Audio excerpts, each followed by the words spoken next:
Okay, so let's talk about the Trammps and Scrubboard.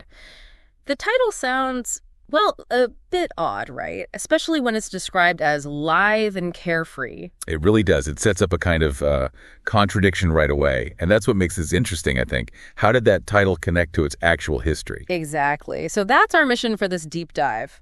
Unpacking Scrubboard. We're looking at, its release, the dance stuff happening then, the whole 1972 vibe. And its later, frankly, quite unexpected popularity.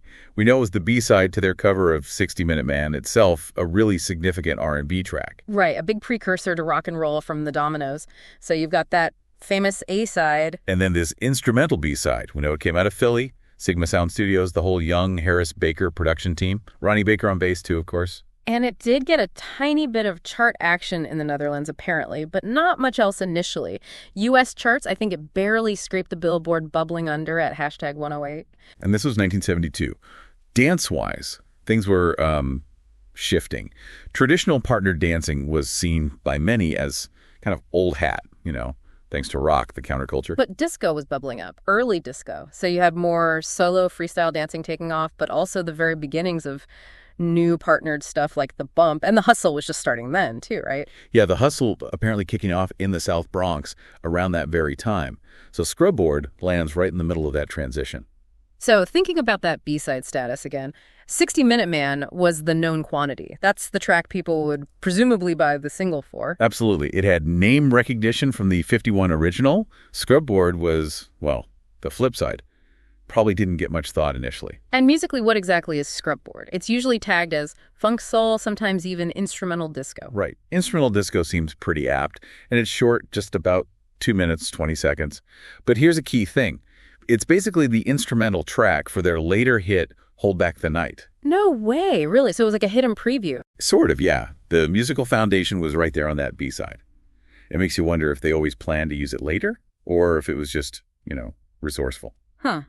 And thinking about those early disco dances, maybe its rhythm worked for that. A consistent beat you could actually dance to, even partner style. Possibly. It needed to be danceable. There's that user review praising Norman Harris's guitar work, suggesting it had enough melody or groove to hold dancers' interest. Which brings us to the wider context of 72. I mean, it was a heavy year, wasn't it? Vietnam, Watergate starting to break, the election, civil rights, women's rights, just a lot going on. A lot. So could an instrumental track like this, without any specific lyrical message, have offered, I don't know, a bit of an escape? A neutral zone on the dance floor? That's a really interesting thought. No politics, no overt messages, just rhythm. Makes sense. Yeah. It didn't get much critical buzz at the time, did it? Not really. No mainstream attention.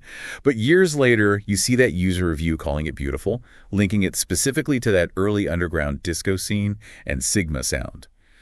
That suggests it did resonate with some people, just maybe not widely. And it didn't chart on its own in the U.S. in 72. It was all about 60-Minute Man, if anything charted from that single. And for the Trammps themselves, this fits into their broader sound, right? Early disco, soul, usually upbeat, often with those great gospel-influenced vocals. Though obviously not on Scrubboard, but they did have other instrumentals like Trammps' disco theme, so it wasn't a total one-off for them to do an instrumental. True. It wasn't completely out of character, but the real story, the twist, comes later and from across the Atlantic. Ah, yes. The UK's northern soul scene. This is where Scrubboard finds its true calling, isn't it? Absolutely. It became huge. A proper northern soul floor filler, as they say. Played constantly at legendary venues like the Blackpool Mecca. You find it all over northern soul compilations and mixes. It's amazing. So why? What was it about this track for that specific scene? Well, think about what northern soul is all about. It's focused on rare, often obscure American soul records, mainly from the mid-'60s, but sometimes later, with a heavy beat, usually fast tempo. Perfect for that really energetic, almost acrobatic dancing style they have. Exactly, and they prized obscurity, so an instrumental B-side. Check. Probably quite up-tempo and syncopated. Check. From Philadelphia. Sigma Sound. Check that Philly sound connection was often appreciated. It just hit all the right notes for them. That driving beat must have been perfect for the dancers. Totally. It had the energy they craved. So this track, largely ignored in the U.S. outside of maybe some very early disco heads, becomes this absolute anthem for thousands of dedicated fans in the U.K. It's such an incredible, unexpected journey for a piece of music. From overlooked B-side instrumental to Well, to a subcultural icon. It really highlights how music finds its audience in, unpredictable ways.